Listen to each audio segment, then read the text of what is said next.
Assalamualaikum warahmatullahi wabarakatuh. Waalaikumsalam. Terima kasih Pak Kiai atas Baik. waktu yang diberikan pada saya, dan semoga Allah SWT senantiasa menyertai kita semua. Amin.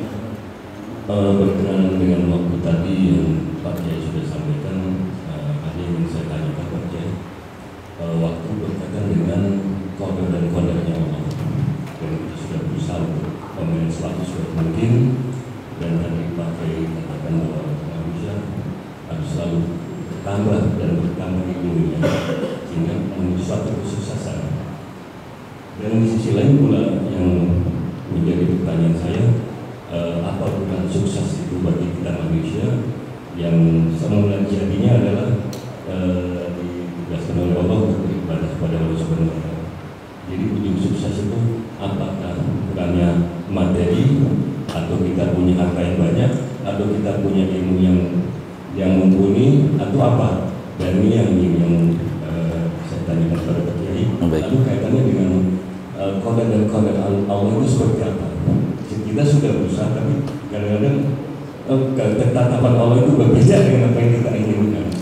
Jadi itu saja Pak Kiai, mudah-mudahan pemahaman yang sedang saya pikirkan ini, apa sih bukan sukses itu yang sesungguhnya, bahwa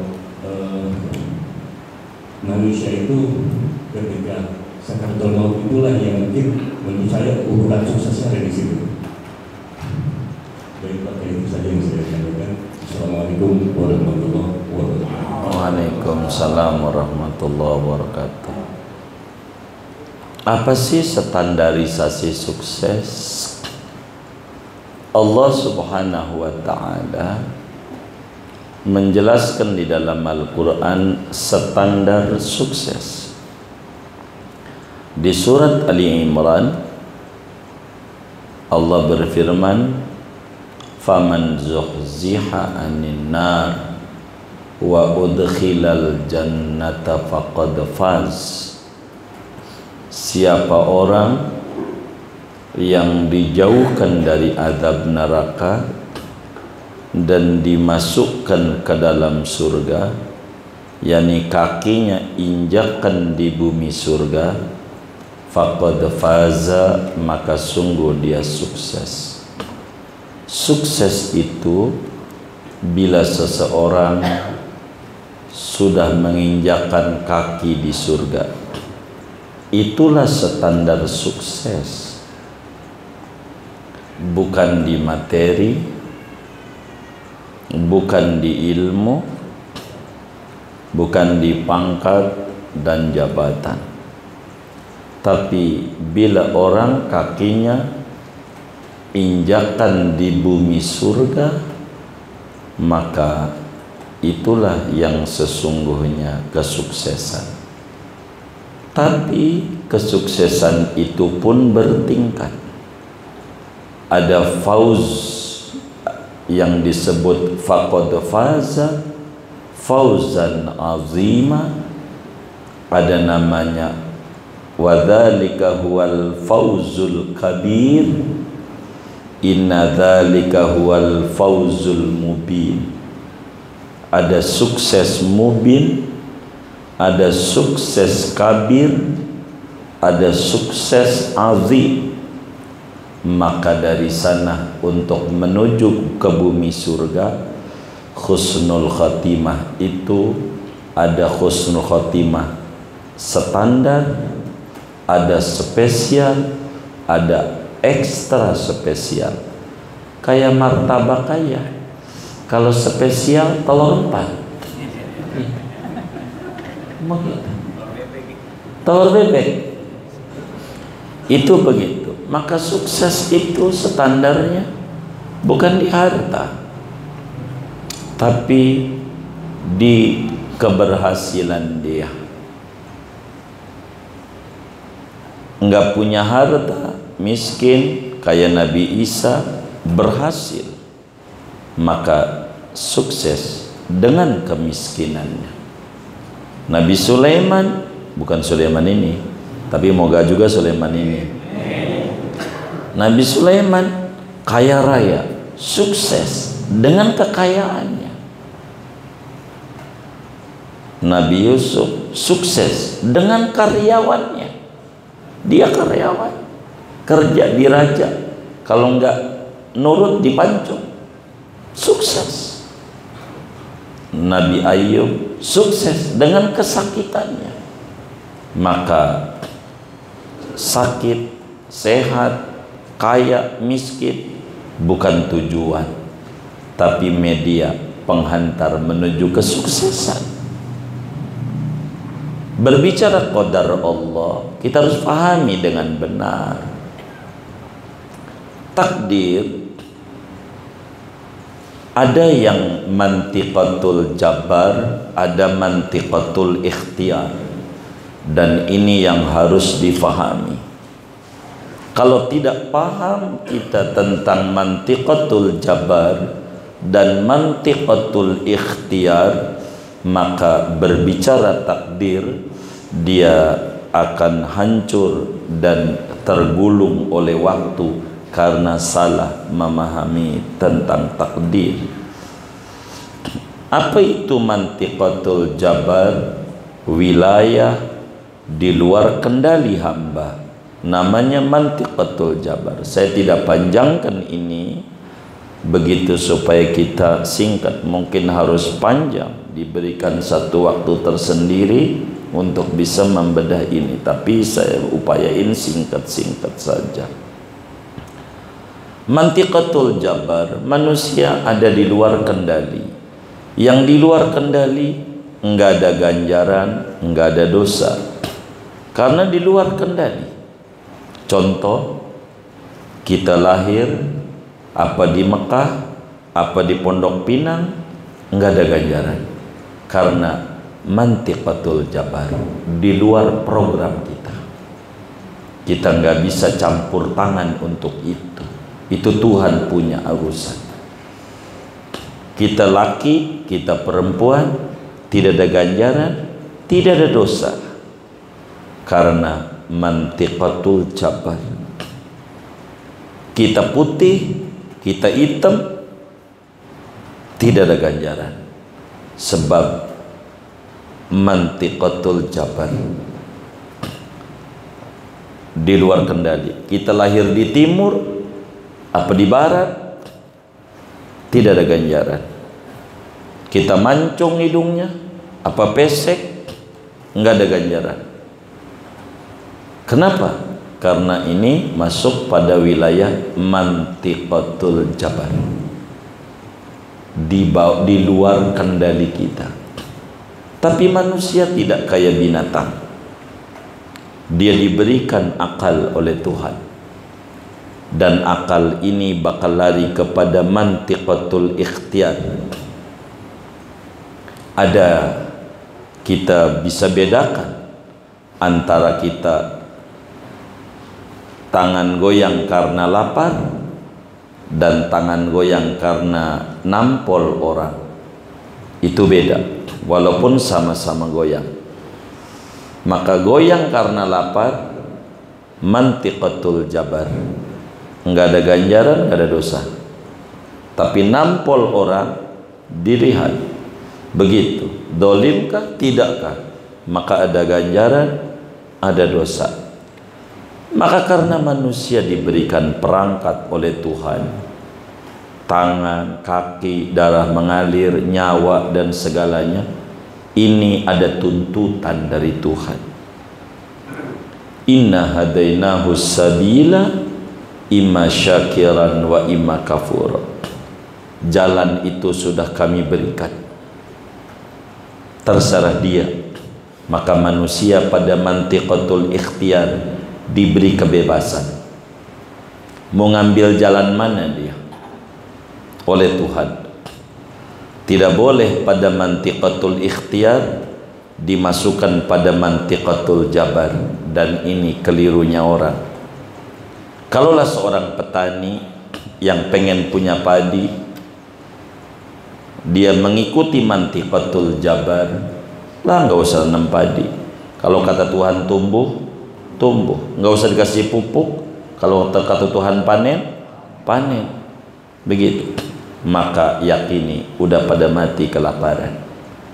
dan kemunduran Islam karena kita selalu bersandar pada mantiqatul jabar, tidak pada mantiqatul ikhtiyar.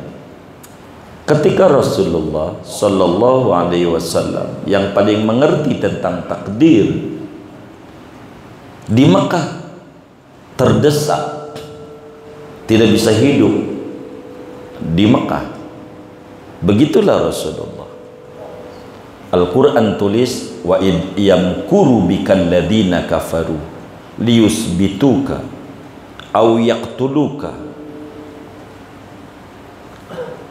Ingatlah bagaimana upaya makar orang kafir kepadamu wahai Muhammad. Ada yang pengen menjara, ada yang pengen membunuh. Lalu kemudian Nabi nyandarlah, biarin takdir, diam aja. Kagak. Karena dia mengerti ada mantiqatul ikhtiyar, dia hijrah. Begitu. Udah mengerti mantiqatul jabar. Pertama kali hijrah kemana? Biar kita paham, ke Taif. Begitulah Nabi. Ternyata di Taif gagal karena mengerti bahwa proses itu ada kalanya tidak berujung sukses. Berarti bukan ini nih tempat kita hijrah, Taif. Meski Nabi pengen ke Taif, daerah adem, sejuk, enak. Kalau bahasa kita orang daerah wisata. Kalau Nabi di situ wajar aja Nabi ke situ, emang demen wisata. Tapi Nabi dipilih tempat hijrahnya Madinah, daerah banyak wabah penyakit, menunjukkan kehadiran Nabi. Madinah dirindukan banyak orang. Ini namanya mantiqatul ikhtiyar, mengerti bagaimana menggunakan. Andai muslim itu paham ada mantiqatul ikhtiyar, tidak ada muslim yang gak sholat. Kenapa? Karena dia mengerti. Orang mancing aja gak boleh di rumah, harus berangkat. Dan gak boleh berangkat doang, harus bawa joran.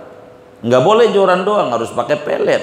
Gak boleh asal pelet, kudu pelet yang bagus. Itu mengerti mantiqatul ikhtiyar. Maka ketika orang itu tidak mengerti mantiqatul ikhtiyar, maka dia bakal terjebak pada takdir.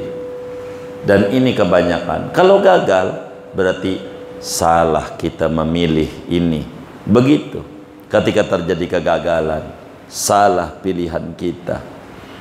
Itu seperti demikian. Seperti apa yang Nabi lakukan ketika ke Taif.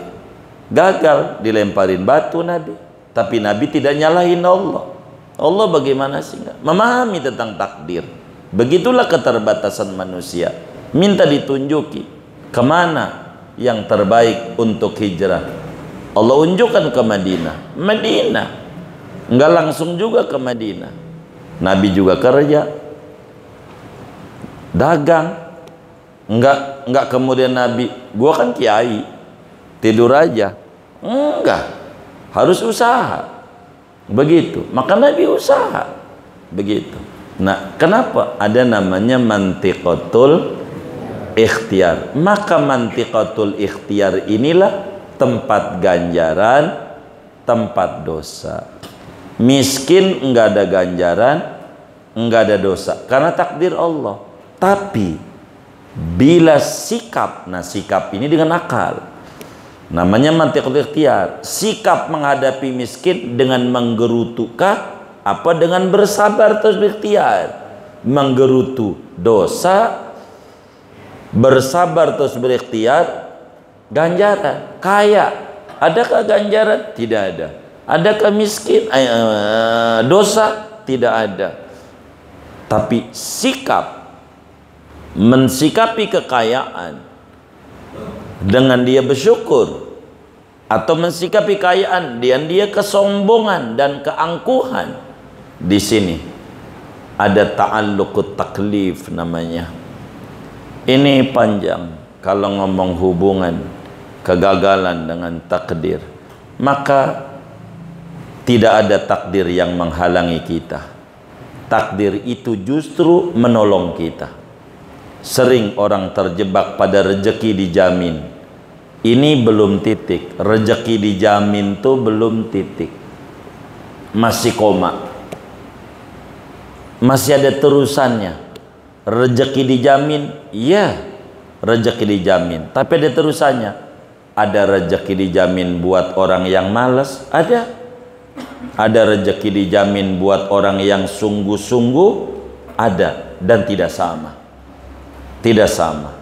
Yang sungguh-sungguh dan yang malas. Begitu. Tidak sama. Tidak sama. Begitu. Tidak sama. Banyak. Mohon maaf sedikit kami terangkan ini. Biar kita lebih jelas. Tapi kita berbicara pengalaman kehidupan. Ada orang berkata begini. Ini mohon maaf, contohnya yang paling gampang diri kita. Enak yang ngajar ngaji. Ini bisa punya mobil. Bukan, gue dagang, gue usaha. Apaan usahanya? Bertani. Dari tahun 2000 gue tani lama. Tapi kok ngajar? Dia ada anak buahnya. Tanya aja begitu. Ada anak buahnya. Kagak bisa kalau kagak usaha mah. Semua juga harus usaha. Enggak ya begitu. Kalau enggak usaha enggak bisa. Usaha begitu. Oh usaha. Ente tanya. Kata ini sama orang murid kita juga sih, Ustaz Sofar. Yang nanya begitu. Ente tanya. Saya bilang, no tiap maulid no makan tontonan tuh. Gabah dari mana? Sumbangan orang? Bukan. Dari hasil sawah kami. Buat ngasih makan murid-murid kami. Begitu. Berkah begitu. Oh begitu. Gua kira tidur doang. Lah kagak. Gak usah, karyawan kami banyak. Begitu. Cobain dia tanya. Dia nanya bener. Oh ternyata Pak Ustadz punya traktor. Ya punya. Orang petani. Begitu. Punya diesel. Ya punya. Buat irigasi. Emang dari dulu petani. Dan diajarkan oleh guru kami. Namanya Kesafi Adami. Oh yang di Gandaria City. Iya. Harus usaha santri. Gurih makan hasil usaha. Begitu. Begitu. Oh dia kaget. Kalau begini usaha. Ente kagak baca tuh status saya. Jamaah Madis waktunya usaha. Usaha. Waktunya ngaji. Ngaji. Karena saya sampaikan. Ini namanya mantiqatul ikhtiar. Begitu. Orang sukses kudu begitu. Pernah gagal bertani, ya pernah gagal, normal. Hamba bisanya ikhtiar. Begitu. Buat apa? Begitu. Emang kayak begitu. Artinya takdir itu tidak pernah menghalangi kita. Tapi takdir selalu menolong kita.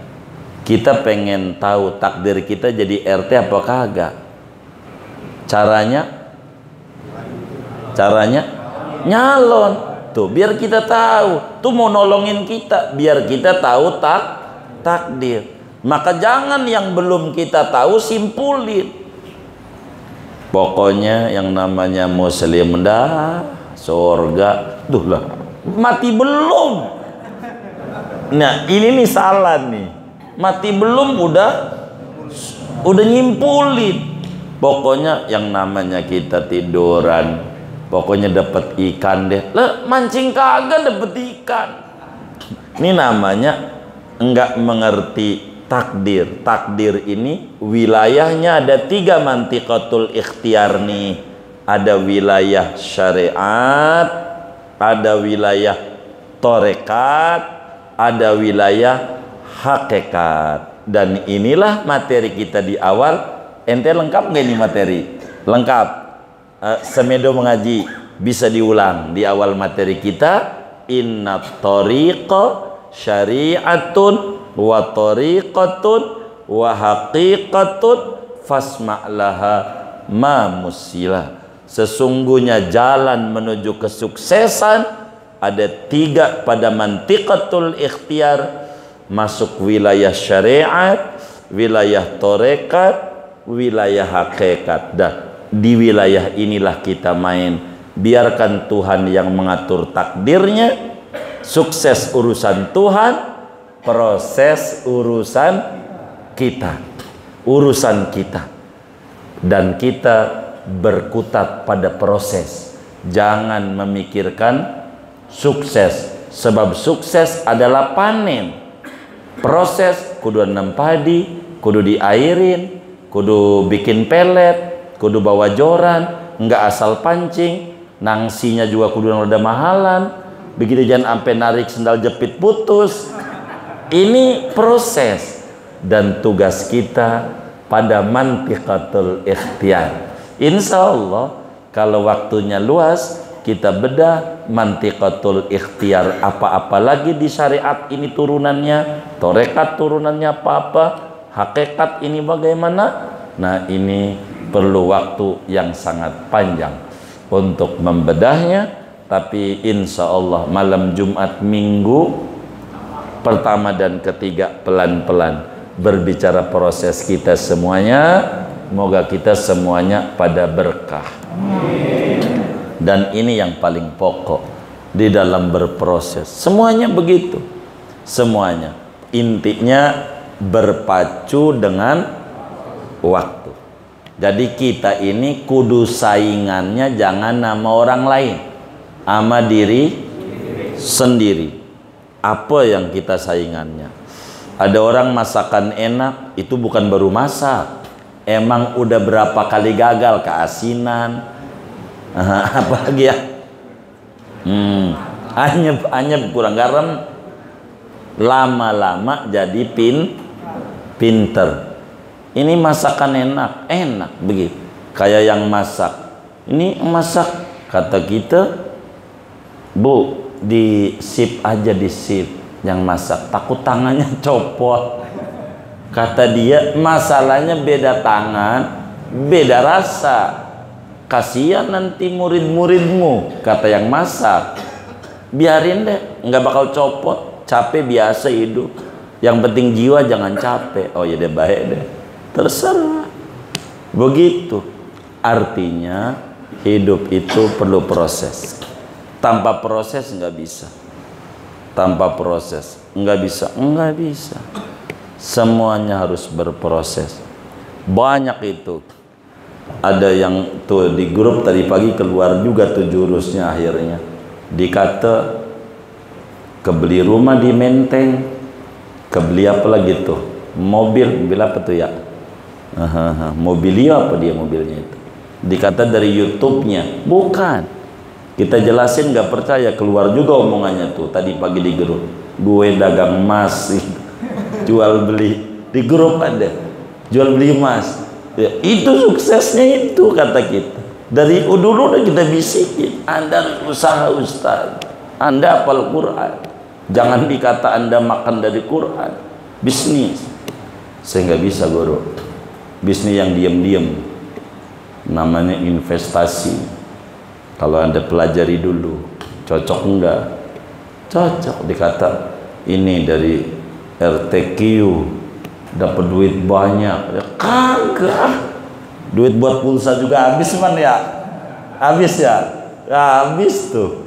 Yang ini juga emang begitu. Saya bilang selalu orang terpaku pada sukses tanpa membaca proses. Nah proses ini mantiqatul ikhtiar. Kurang lebih Bapakku demikian yang saya bisa jawab. Wallahu a'lam bishawab.